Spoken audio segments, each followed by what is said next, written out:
सभी साथियों को जय भीम। जाति प्रथा उन्मूलन की इस कड़ी में आपने जैसे पिछले कड़ियों में जो है इस बात को समझा कि बाबा साहब ने चातुर्वर्ण जो है क्या है और ये किस तरह से असफल रहा, और अगर फिर से इसको जो है लागू करना चाहते हैं, सफल तौर पे लागू करना चाहते हैं, तो आपको बहुत सी कठिनाइयों का सामना करना होगा जो इसके समर्थक हैं। तो उन्होंने पहला कारण बताया, दूसरा भी इन्होंने समस्या बताई। तो आज आप उसको पिछले वीडियो में इसको जो है कड़ियों को समझ सकते हैं।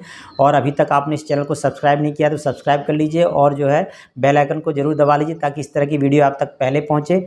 और ज़रूर लोगों तक इसको जो है बातों को जरूर शेयर कीजिए, क्योंकि बाबा साहब को मानने से ज़्यादा जानना जरूरी है, जानने के लिए पढ़ना जरूरी है, उनके विचारों को लोगों तक पहुंचाना भी जरूरी है।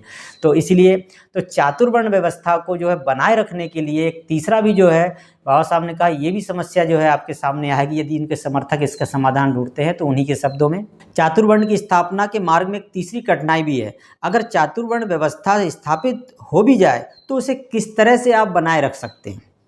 चातुर्वर्ण की सफलता की एक महत्वपूर्ण आवश्यकता यह है कि एक दंड पद्धति भी होनी चाहिए जो दंड विधान के जरिए इस व्यवस्था को जारी रखे, क्योंकि अगर दंड नहीं रखोगे तो फिर जो है आप इसको लागू नहीं कर सकते। ठीक है, चातुर्वर्ण को तोड़ने वाले को जो है लोगों को निपटने के लिए भी समस्या जो है लगातार आती रहेगी। अगर इस व्यवस्था को तोड़ने पर दंड का विधान ना हो तो लोगों को उनके अपने अपने वर्ग में बांधे रखना भी संभव नहीं होगा। पूरी पद्धति छिन्न भिन्न हो जाएगी, क्योंकि यह वर्गीकरण मानव प्रकृति के अनुकूल ही नहीं है। चातुर्वर्ण अपनी अंतर्निहित अच्छाई के आधार पर ये बना ही नहीं रह सकता, इसमें कुछ अच्छाई हो तो बना रहे। तो ये पूरी तरह से जो है असंगत है, गलत है और ये अमानवीय है। तो ये किसी भी तरह से ये सिद्ध रह ही नहीं सकता।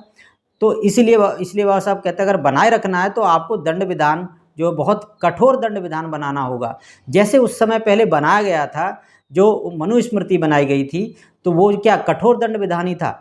तो मनुस्मृति का जो क्यों बनाई गई और उसका कारण जो राम ने जो शंभु ऋषि की हत्या क्यों की, आप इसको जो है पेज नंबर 83 पर पढ़ सकते हैं। और इसी कड़ी में आपसे जो है चर्चा भी करता हूँ।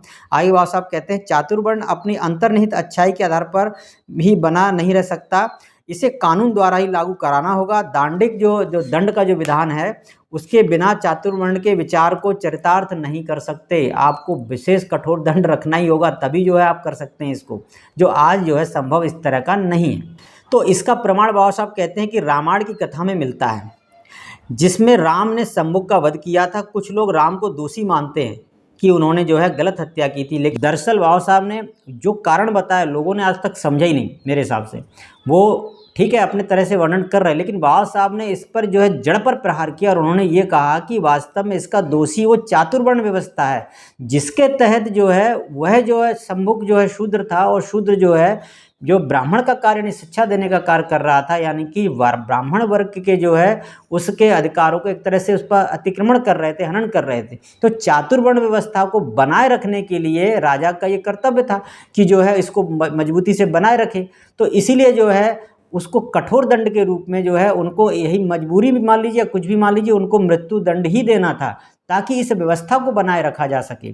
तो इसके बाद जो है मनु ने जो है मनुस्मृति बनाई और उसमें विभिन्न जातियों के लिए, विभिन्न जो है शूद्रों के लिए, अतिशूद्रों के लिए जो विभिन्न जो दंड के विधान बनाए वो इतने कठोर बनाए, उस वर्ण व्यवस्था को बनाए रखने के लिए ही बनाए। तो बाबा साहब कहते हैं कि राम राज जो है चातुर्वर्ण पर आधारित राज्य था। राजा के रूप में राम चातुर्वर्ण के अक्षुण्ण रखने के लिए बाध्य थे, अतः शंभुक की हत्या करना उनका कर्तव्य था, क्योंकि शंभुक शूद्र था और उन्हें अपने वर्ग का अतिक्रमण किया था तथा वह ब्राह्मण बनना चाहता था। यही कारण है कि राम ने शंभुक को मार डाला। लेकिन इससे यह प्रकट होता है कि चातुर्वर्ण को बनाए रखने की जो दांडिक जो विधान है ये बहुत आवश्यक है।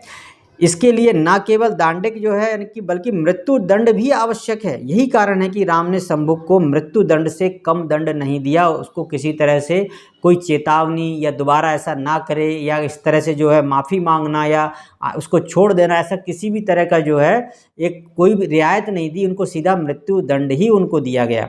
यही कारण है कि राम ने शंभुक को मृत्यु दंड से कम दंड नहीं दिया।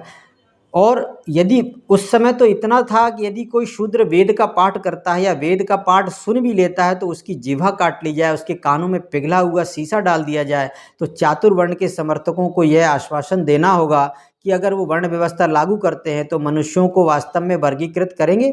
और आज के 20वीं सदी में, यानी बाबा साहब ने उसमें 20वीं सदी जो यूज किया शब्द के उस समय जो थे, तो आज तो 21वीं है ना, तो आज भी जो है आपने एक सुना भी है कि जो है दिल्ली यूनिवर्सिटी में भी जो है मनुस्मृति को दोबारा से जो है पढ़ाने के लिए प्रस्ताव पारित किया गया था, जिसे जो है खारिज भी कर दिया गया। और इस पर जो है आप एक अलग से वीडियो जो है देख सकते हैं। तो इसमें उन्होंने कहा कि चातुर्वर्ण के समर्थकों को यह भी आश्वासन देना होगा कि मनुष्यों का वास्तविक वर्गीकरण करेंगे और 20वीं शताब्दी के आधुनिक समाज को इस बात के लिए प्रेरित करेंगे कि वह मनुस्मृति के दांडिक का जो व्यवधान है उसमें संशोधन करेंगे क्या, या इस तरह से जो है सभी के लिए लागू करेंगे। तो क्या ऐसा कर सकते हैं? तो तब जो है उनके सामने आज भी जो है सफल अगर उनको चातुर्वर्ण व्यवस्था लागू करनी है, ऐसी बहुत सी कठिनाइयाँ हैं, क्योंकि ये पूरी तरह से जो है गलत है, असंगत है। तो आप जो है जुड़े रहिए इन कड़ियों से, क्योंकि बाबा साहब को जो है मानने से ज़्यादा जानना ज़रूरी है, जानने के लिए पढ़ना ज़रूरी है। तो उन्हीं कड़ियों में जो है लोगों तक ये जानकारी ज़रूर पहुँचाइए। अभी तक चैनल को सब्सक्राइब नहीं किया, सब्सक्राइब कर लीजिए। तो मिलते हैं अगली कड़ी में। सभी साथियों को जय भीम।